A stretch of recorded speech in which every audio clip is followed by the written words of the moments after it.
उच्च गुरुजी और गुरुमा प्रति नमस्कार एवं एठारे उपस्थित ଥିବା ମୋର ସ୍ନେହର ଛୋଟ ବଡ଼ ଭାଇମାନେ ତଥା ମୋର ସହପାଠୀ ଓ ସହପାଠିନୀମାନେ ଆଜି ଆମେ ଆମ ବିଦ୍ୟାଳୟରେ ସ୍ୱାଧୀନତା ଦିବସ ପାଳନ କରୁଛୁ।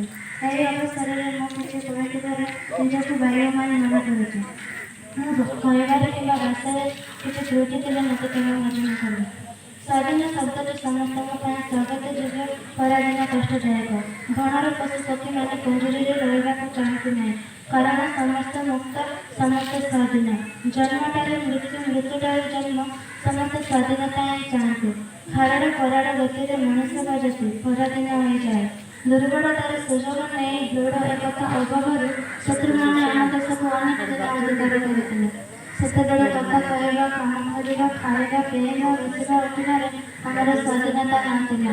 ଶାସକ ଯାହା ଚାହୁଁଥିଲା, ଯେମିତି ଚାହୁଁଥିଲା ସେମିତି ଚଳିବାକୁ ଆମେ ବାଧ୍ୟ ହୋଇଥିଲୁ।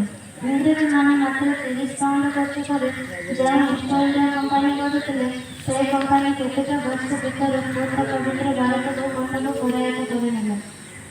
ସେତେବେଳେ ଭାରତରେ ଦୁର୍ବଳ ମୋଗଲ ଶାହ, ବାହାଦୁର ଶାହ, ଜଫର, ଦରଦାଙ୍କ ମଧ୍ୟରେ ଏକତାର ଘୋର ଅଭାବ, ଭାଇଚାରା ମଧ୍ୟରେ ସୂଚନା ନେଇ ମନୋଭାବ ଆମକୁ ପରାଧୀନ କରିଦେଲା। ଆର୍ଯ୍ୟବର୍ତ୍ତର ଅଶୁଭ ସୂଚନା ଜଣା ମିଳିଲା।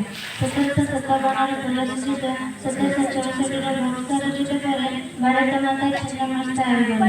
ଭାରତବାସୀମାନେ ଅନାଥ ଆଶ୍ରମର ଅନାଥ ଶିଶୁ ହୋଇଗଲେ। ତଥାପି ମହାବଳିଷ୍ଠ ଜାତି ଇଂରେଜର ପ୍ରଚଣ୍ଡ ମୁକାବିଲା କଲା।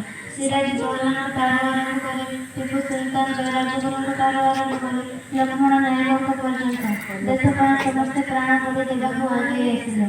ଶତ ସହସ୍ର ଯୁବକ ଯୁବତୀ, ନର ନାରୀ, ଛାତ୍ରଛାତ୍ରୀ, ବହୁ ସନ୍ନ୍ୟାସୀ ଭାବରେ ସେମାନେ ବଜ୍ର ସଂକଳ୍ପ ନେଲେ।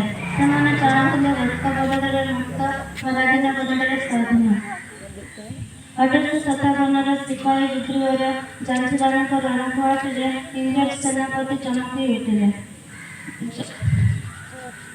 ଜଗଦୀଶପୁରର ଜମିଦାର କଡ଼ୱାର ସିଂ ଇଂରେଜର ମୁକାବିଲା ଲାଗି ନିଜର ହାତକୁ ଜନତାର ବାରିରେ କାଟି ଗଙ୍ଗାକୁ ଉତ୍ସର୍ଗ କଲେ। ଏତିକି କହି ମୁଁ ମୋର ବକ୍ତବ୍ୟ ଶେଷ କରୁଛି।